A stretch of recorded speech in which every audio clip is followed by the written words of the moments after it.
Have you ever wondered why certain truths about men and women are ignored, dismissed, or even condemned? For centuries, conventional wisdom has insisted that gender differences are merely the product of social conditioning, yet there exists a brutal reality that many choose to overlook. Friedrich Schopenhauer was unafraid to confront these uncomfortable truths.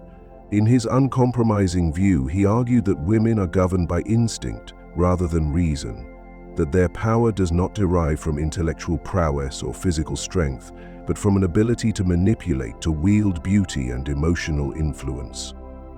According to Schopenhauer, love is not a transcendent, soul-stirring connection, but rather a biological trick, a fleeting illusion designed to serve nature's ultimate purpose rather than our personal happiness. His perspective, controversial and harsh by modern standards, forces us to ask, what happens when we strip away the comforting narratives of equality and look at human relationships as they truly are? Schopenhauer's ideas were rooted in his observations of nature and human behavior. He believed that while men strive for ambition, creativity, and greatness, women are primarily focused on survival and the preservation of the present. In his eyes, men are driven by a relentless desire to build, to conquer, to leave a lasting legacy through intellectual, artistic, or even martial achievements. Their pursuits, he claimed, are fueled by a need to transcend the mundane and to imprint something permanent on the world. Conversely, women, in Schopenhauer's view, are more concerned with immediate needs, security, comfort, and the pragmatic demands of daily life. Their decisions are shaped by the instinctual desire for stability rather than the lofty dreams of transformation. This dichotomy, he argued, is not accidental, but a reflection of deep biological imperatives that have evolved over millennia. It is important to understand that Schopenhauer did not present these ideas as a way to diminish the worth of either gender. Rather, his goal was to expose the underlying forces that shape our interactions and to challenge the comfortable myths that modern society perpetuates. He observed that while society today champions equality and uniformity, the natural order of things reveals an inherent asymmetry. Men are, by nature, predisposed to take risks, to venture into uncharted territories of thought and action, while women, on the other hand, exhibit a form of emotional intelligence that favors cohesion, nurturance, and the preservation of established norms. In a world obsessed with the idea of sameness, Schopenhauer's uncompromising stance on gender differences may seem abrasive, yet it offers a perspective that demands we confront the truth about the human condition, even if that truth is inconvenient. Schopenhauer's work was not created in a vacuum. His writings on women were deeply intertwined with the social and cultural context of his time, a period when women were largely excluded from the intellectual and professional spheres. This exclusion, he argued, reinforced his perception that women were less inclined toward deep thought and more oriented toward practical, immediate concerns. His personal experiences, including bitter relationships and a troubled upbringing, further colored his views. Yet, even if one finds his conclusions harsh or offensive, it is undeniable that his observations provoke important questions about the nature of love, the dynamics of power in relationships, and the way societal expectations shape our understanding of gender. Consider the way Schopenhauer delineates the realms of influence for each gender. He contends that while men chase after grandeur and aim to reshape the world through bold, decisive actions, women operate more subtly. Their influence is exerted not through overt force, but through the artful manipulation of social and emotional currents. Beauty, in his analysis, is not a mere physical attribute. It is a potent tool, a means to sway decisions and affect outcomes in both personal and public life. In this framework, a woman's power is measured by her ability to influence others without resorting to direct confrontation, to guide those around her through suggestion and allure rather than through overt displays of strength. This observation, though it may seem reductionist by contemporary standards, challenges us to rethink how influence is manifested in our lives. It is not simply about who shouts the loudest or wields the most physical power, but about how subtle cues and quiet persistence can shape the course of events. Moreover, Schopenhauer's critique extends to the very foundation of modern relationships. He argued that the idea of love, as it is popularly understood, is built on a series of illusions. In his view, what we call love is merely a strategic tool employed by nature to ensure the continuation of the species, a mechanism that is as ephemeral as it is deceptive. In his analysis, the pursuit of love becomes a series of calculated moves aimed at fulfilling biological imperatives, rather than a genuine, transcendent bond between souls. This perspective forces us to ask whether the romantic ideals we cherish are not simply comforting fictions designed to mask the harsh realities of human existence. According to Schopenhauer, if we accept that love is nothing more than a calculated instinct, then many of our most cherished notions about relationships begin to crumble, revealing instead a landscape of power dynamics, manipulation, and unyielding biological imperatives. Yet, despite the seemingly bleak portrait he paints, Schopenhauer's philosophy is not entirely without value. In exposing the underlying mechanisms that govern our interactions, he offers us the tools to understand them more clearly. By recognizing that our behaviors are often driven by forces beyond our control, forces rooted in biology, psychology, and the collective unconscious, we can begin to free ourselves from the illusions that bind us. It is this act of confronting uncomfortable truths that paves the way for genuine self-awareness and personal growth.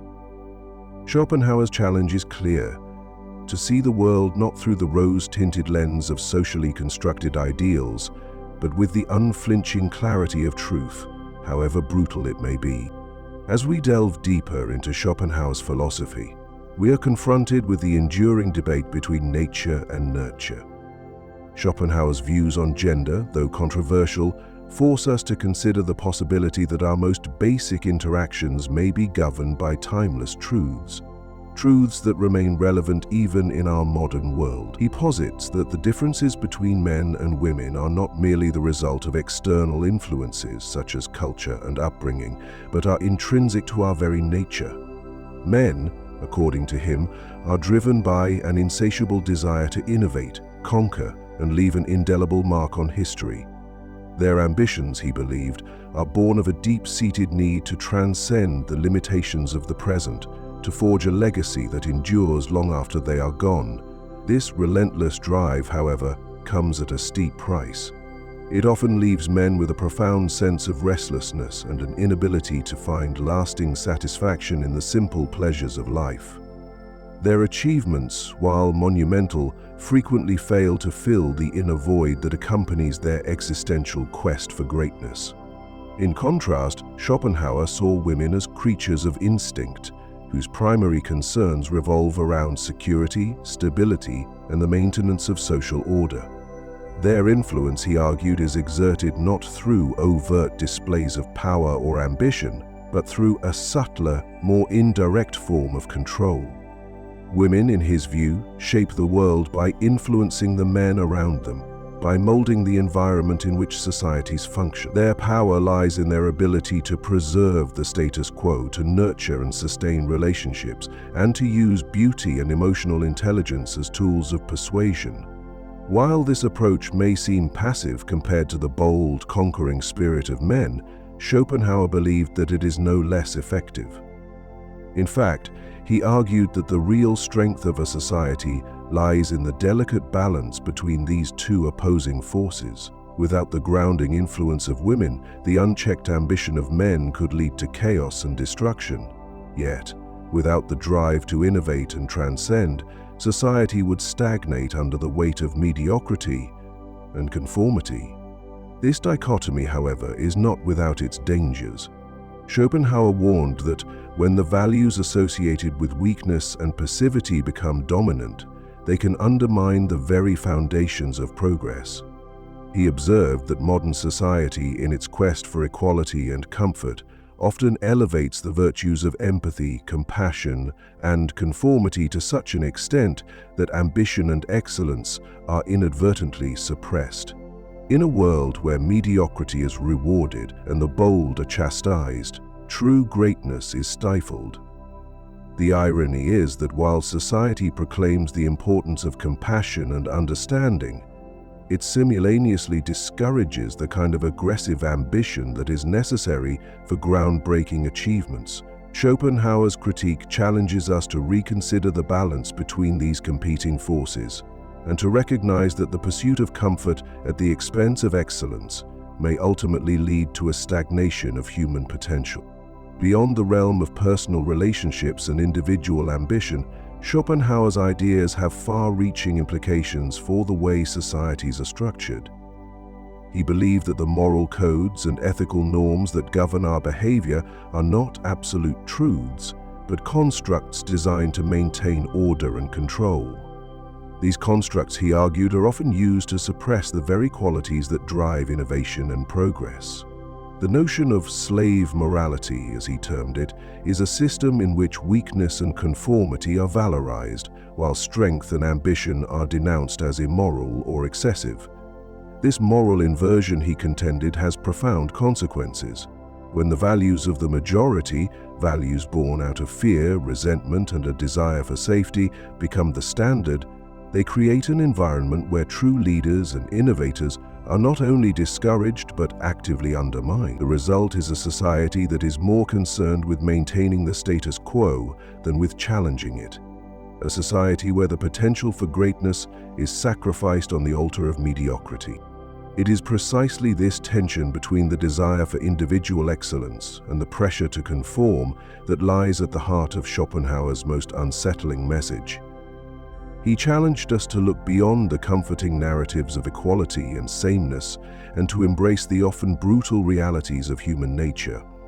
His philosophy forces us to confront the possibility that the qualities we are taught to admire, kindness, empathy, and compassion, can sometimes serve as masks for weakness and passivity. When these qualities are taken to an extreme, they become tools for manipulation, for maintaining the status quo, and for suppressing the ambitions that drive true progress. Schopenhauer's critique is not meant to devalue the importance of compassion or to disparage women. Rather, it is an invitation to recognize that human behavior is complex and multifaceted, that true strength requires a balance between nurturing and ambition, and that the path to greatness often lies in embracing the uncomfortable truths about our nature. In reflecting on these ideas, one is compelled to ask whether our modern pursuit of equality and comfort has in some ways led us astray. Have we, in our efforts to create a harmonious society, inadvertently sacrificed the qualities that fuel human creativity and progress? Schopenhauer's brutal observations suggest that when the drive to be kind and gentle is elevated above all else, it can stifle the very spirit of innovation and self-actualization. In a world that increasingly celebrates mediocrity and punishes risk, the true potential of human achievement is at risk of being lost. His uncompromising vision challenges us to reclaim the values of strength, ambition, and resilience, not as antithetical to compassion, but as essential components of a well-rounded human spirit. The debate over these issues continues to rage in contemporary discourse.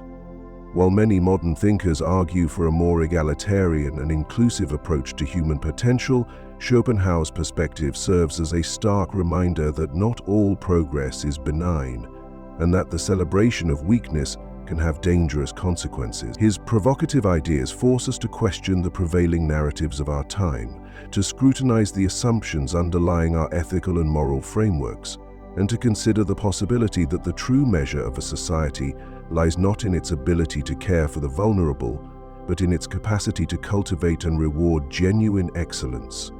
In the end, the radical truth behind Schopenhauer's philosophy is not a call to return to a world of brute domination or to embrace outdated gender stereotypes. Rather, it is an invitation to confront the dualities inherent in human nature, to recognize that strength and weakness, ambition and nurturance, progress and preservation are not mutually exclusive, but are in constant interplay. And it is a challenge to embrace the complexity of our existence, and to forge a path that acknowledges the darker, more uncomfortable truths about ourselves, while still striving for a higher ideal.